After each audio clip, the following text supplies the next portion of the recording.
Hey everybody, it's Glenn back in this video with the second of the energized emissaries from the Marvel Legends Abomination BAF wave. It's Wonder Man. As we turn to look at the side packaging art, there he is, striding towards us, eyes aglow with ionic energy.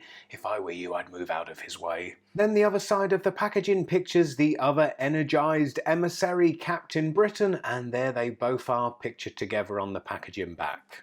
Then also pictured is the Abomination Build-A-Figure of this wave, and the action figures you will need to collect to build him are Scarlet Witch, Secret War Captain America, Captain Britain, Eel, Wonder Man as we have here, and finally Iron Skull.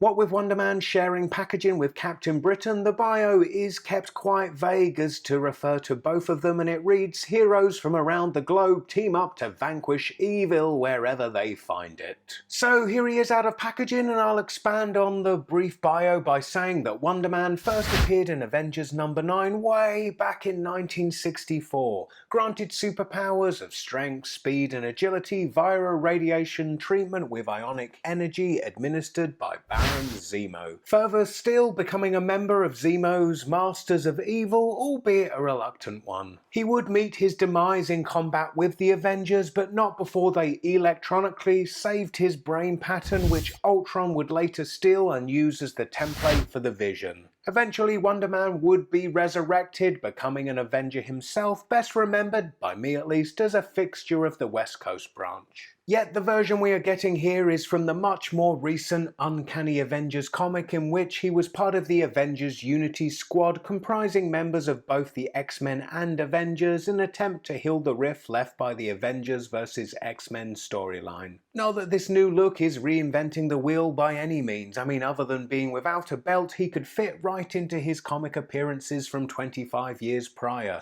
I do miss the belt though. Maybe it's just the familiarity of the countless images I've seen with it, but without it, he looks kind of naked to me. Other than the sculpted details of the gauntlets, all the costume detail is achieved with the paint deco, including the W across his chest and back. And all that deco on that body first used for Grim Reaper from the Ant-Man wave, who coincidentally is Wonder Man's brother, having assumed the Grim Reaper alias to gain vengeance on the Avengers, who he blamed for the demise of his brother. I always thought it was an odd body choice for Grim Reaper, yet its bulk is a much more appropriate fit for the superhumanly strong Wonder Man. And he stands a fair bit taller than Toy Biz's effort back from 2005 Series 11, this being the Ionic variant moulded in translucent purple plastic. The regular version being decoed similarly to this new one, yet in a way this newer one splits the difference between the two older versions, as he comes with ionic blast accessories, which are the same power effect as those that came with Havoc from the X-Men wave, except moulded in translucent purple plastic.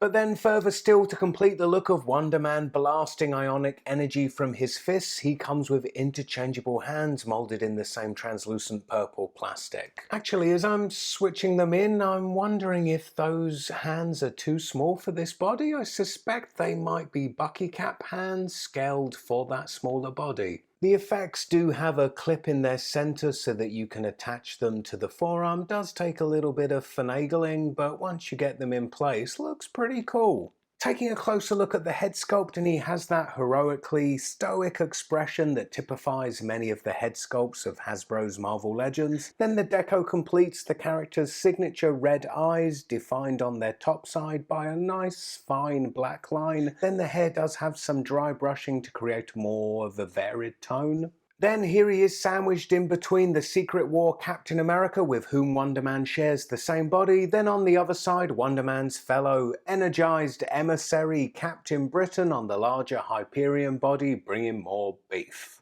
Now looking at articulation, and his head rotates side to side.